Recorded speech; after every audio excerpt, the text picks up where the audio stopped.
They're playing dirty, and you're trying to play fair. That's why you're losing. Someone is lying about you, someone is stealing your credit, someone is undermining you behind your back. Someone is manipulating the situation against you. And you're sitting there thinking, if you just stay honest, if you just keep working hard, if you just keep being the bigger person, eventually truth will win. It won't. Because while you're being fair, they're being strategic. While you're being honest, they're being effective. While you're being the bigger person, they're being the winning person. The world doesn't reward fair play. It rewards smart play. When someone plays dirty against you, playing fair back is suicide. You don't fight dirty tactics with clean tactics. You outsmart dirty tactics with mental superiority. You don't descend to their level. You rise above it strategically. You don't get dirty, you get smart. And smart always beats dirty when you know how. 500 years ago, Machiavelli watched good people lose to dirty players constantly. He realized something crucial. The dirtiest player doesn't always win. The smartest player wins. And the smartest player is the one who can outsmart dirty tactics without becoming dirty themselves. Mental warfare beats dirty warfare. Strategy beats chaos. Intelligence beats aggression. Every single time when you know the game. Today I'm showing you exactly how to outsmart anyone playing dirty against you. Not by playing dirtier, by playing smarter. By using mental strategies that make their dirty tactics backfire. By staying clean while destroying them strategically.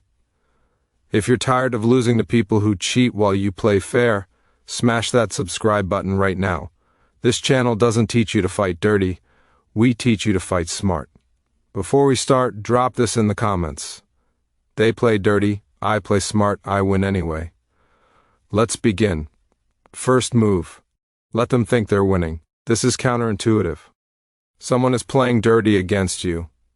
Your instinct is to fight back immediately, to expose them, to defend yourself, to prove they're wrong. Don't. That's what they expect. That's what they're prepared for. Instead, let them think their dirty tactics are working. Let them believe they're winning.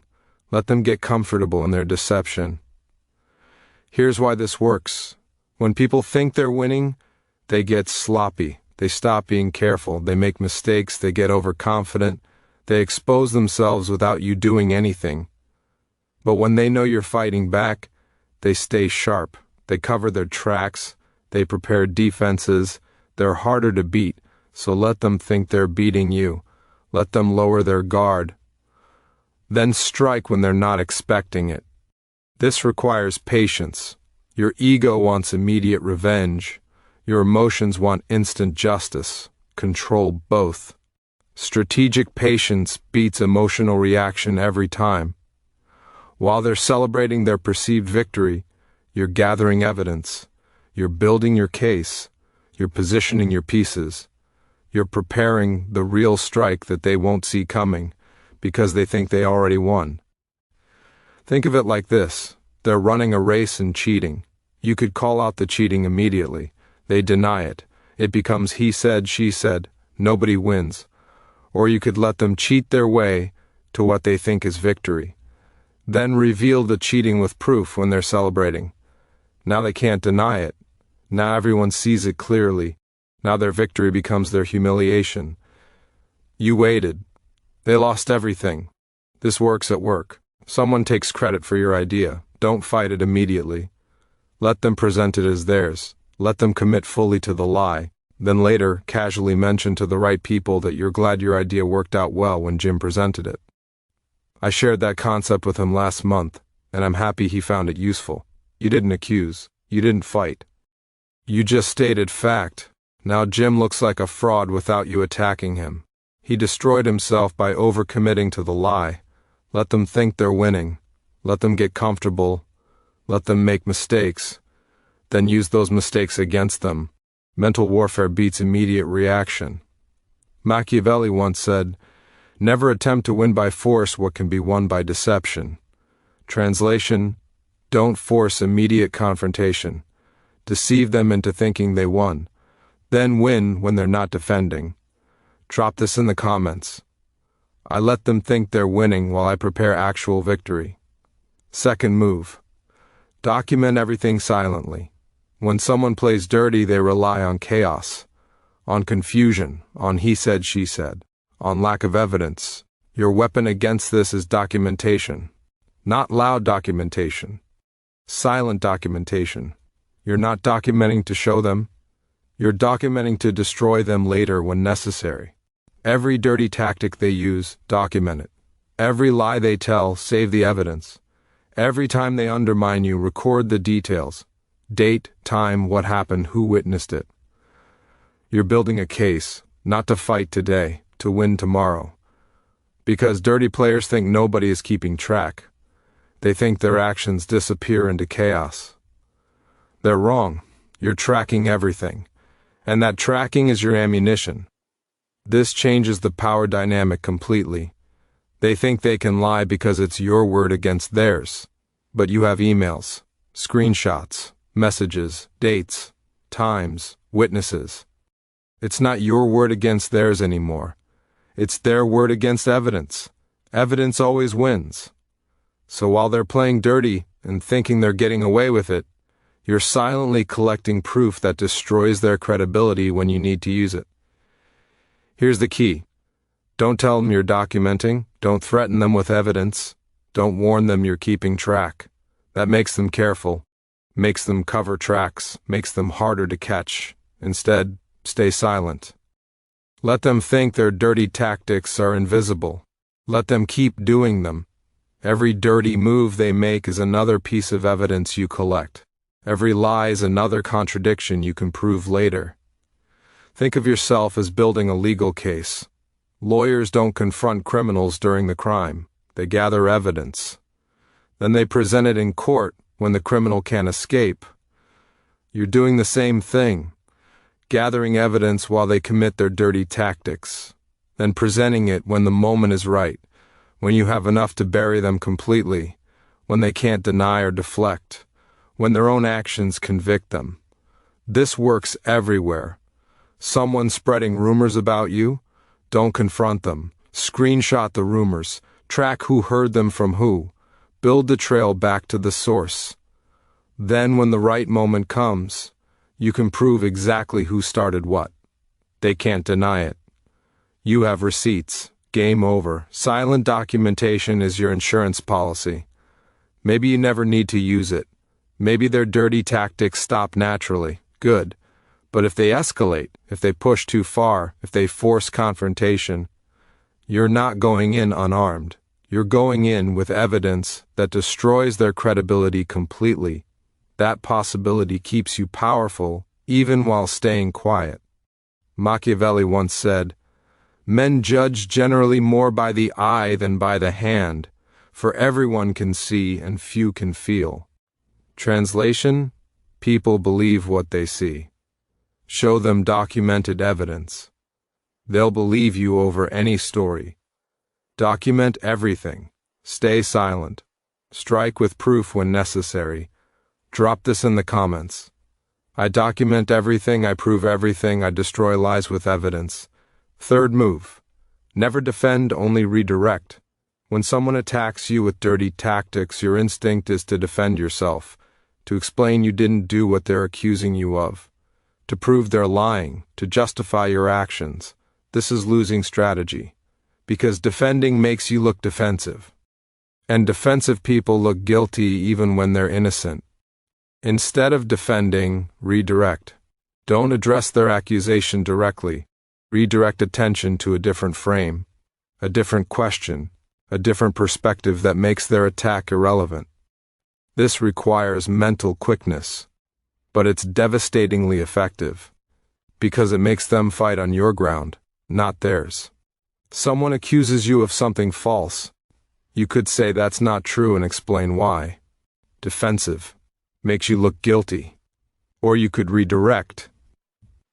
Interesting that you bring this up now, right after I questioned your numbers on the last project. Is this related? Now they're defending. Now they look like they're retaliating. You didn't defend against their accusation. You reframed the entire situation. Mental superiority. This works because dirty players rely on you defending.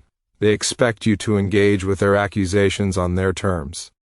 When you don't, when you redirect to a frame that makes them look bad, They're unprepared. They didn't plan for that response. They planned for defense. You gave them redirection. Now they're scrambling. Practice redirecting everything. Someone criticizes your work unfairly. Don't defend the work. Redirect. What specific outcome are you hoping to achieve with this feedback? Now they have to justify their criticism. You're not defending, you're making them explain. Someone questions your decision. Don't defend the decision. Redirect. What alternative are you proposing and what's the data supporting it? Now they have to provide solutions, not just criticisms.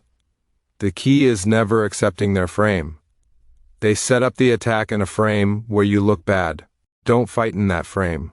Create a new frame where they look bad. Redirect attention.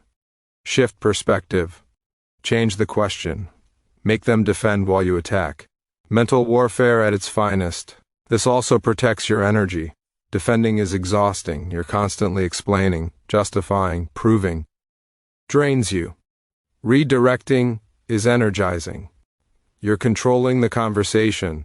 You're making them work. You're staying on offense while they expected you on defense. This psychological advantage compounds over time.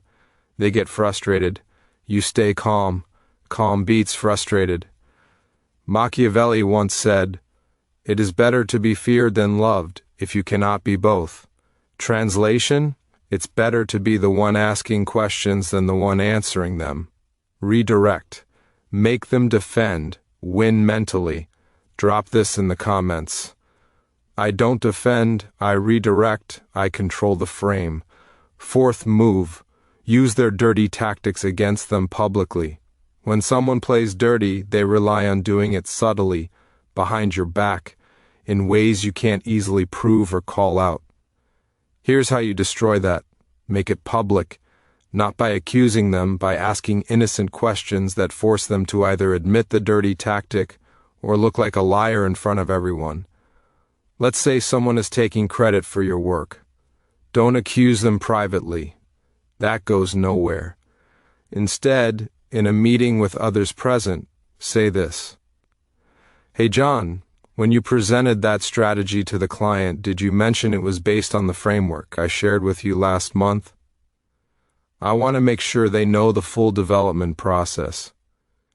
You're not accusing, you're asking an innocent question.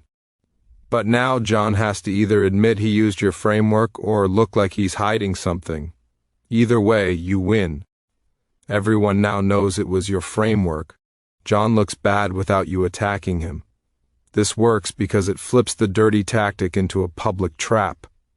They played dirty privately, you made it public subtly.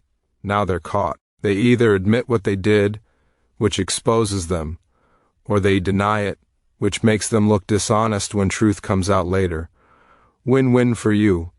Loss for them. Someone spreading rumors about you? Don't confront them privately. In a group setting, casually say, "Hey Sarah, someone mentioned you had concerns about my project approach. I'd love to hear them directly so I can address them." Now Sarah either has to admit she was talking behind your back or deny it and look like a gossip when others confirm she was. Public trap. Mental superiority. The beauty of this is you look reasonable. You're not attacking. You're not being aggressive. You're just asking questions, wanting clarity, seeking to address concerns. But those innocent questions force dirty players into public corners they can't escape from. They played dirty expecting privacy. You gave them publicity. Publicity kills dirty tactics. This requires courage. It's easier to handle things privately. But private conversations with dirty players go nowhere. They deny, they deflect, they lie. Nothing changes. Public questions trap them. They can't deny in front of witnesses. They can't deflect when everyone is watching. They either admit or look dishonest. Both outcomes serve you. Machiavelli once said, "Since it is difficult to join them together, it is safer to be feared than loved when one of the two must be lacking." Translation: it's safer to publicly expose dirty tactics than privately fight them. Public exposure creates fear. Private fighting creates endless conflict. Drop this in the comments. I make their dirty tactics public. I trap them with questions. Fifth move. Stay emotionally cold while they get emotional. Dirty players use emotions as weapons. They try to make you angry, try to make you defensive, try to make you emotional. 'Cause emotional people make mistakes. Emotional people look unstable. Emotional people lose credibility. Your weapon against this is ice-cold emotional control. No matter what they do, you stay calm, collected, rational, professional. This drives dirty players insane. They're trying to get a reaction. You give them nothing. They escalate. You stay calm. They get more aggressive. You stay professional. Eventually, they look unhinged while you look composed. Their dirty tactics backfire because their emotional attacks make them look bad, not you. Practice this. Someone insults you in a meeting. You could react emotionally, get defensive, get angry. That's what they want. Instead, pause, look at them calmly, then respond in a measured, professional tone. I disagree with that characterization, but let's focus on the data. You didn't react emotionally. You didn't take the bait. You redirected to substance. You win. Cold emotional control is a superpower. It makes you unpredictable to emotional manipulators. They're used to people reacting. When you don't react, they don't know what to do. They try harder. They get more emotional. They expose themselves. While you stay calm and watch them destroy their own credibility through their emotional escalation. This also protects you. Emotions cloud judgment. When you're angry or defensive, you make mistakes. You say things you regret. You do things that hurt you later. Cold emotional control keeps your judgment clear. You see the situation accurately. You respond strategically instead of emotionally. Strategy beats emotion every time. The formula is simple. They go high emotion, you go zero emotion. They escalate, you de-escalate. They get loud, you get quiet. They get aggressive, you get calm. The contrast makes them look unhinged and you look professional. Everyone watching sees the difference. They lose credibility, you gain it. Mental warfare 1. Machiavelli once said, "The wise man does at once what the fool does finally." Translation: the wise control emotions immediately. The fool controls them after damage is done. Be wise, stay cold, win mentally. If this is changing how you handle dirty players, hit that like button right now. Drop this in the comments. They get emotional. I stay cold. I win mentally. You now know how to outsmart anyone playing dirty against you. Let them think they're winning while you prepare. Document everything silently. Never defend, only redirect. Use their tactics against them publicly. Stay emotionally cold while they get emotional. These aren't dirty tactics, these are smart tactics. Mental superiority beats dirty tactics every time. Someone is playing dirty against you right now, maybe at work, maybe in business, maybe in a relationship, maybe in life. They think they're winning because you're not fighting dirty back. They're wrong. You're not fighting dirty, you're fighting smart. And smart always beats dirty when you know how to play the mental game. The difference between you and them is simple. They're using dirty tactics that work short-term but destroy long-term. You're using mental tactics that work forever. They're burning bridges and credibility. You're building evidence and strategy. They're playing for today. You're playing for checkmate. They're focused on winning the battle. You're focused on winning the war. Do 3 things right now. Smash that like button if someone is playing dirty against you and you just learned how to destroy them mentally. Subscribe for more mental warfare strategies that beat any dirty tactic. Drop in the comments which move you're using first against the dirty player in your life. Remember, they play dirty, you play smart. Smart beats dirty, mental warfare beats cheap shots. Strategy beats chaos. And you just became the smartest player in the game. They don't know it yet. But they will, when their dirty tactics backfire, when their lies get exposed, when their emotions destroy their credibility. When you win without ever getting dirty, they'll know. Too late for them. Perfect timing for you. Drop this final affirmation. They play dirty, I play smart, I win clean, I am unstoppable.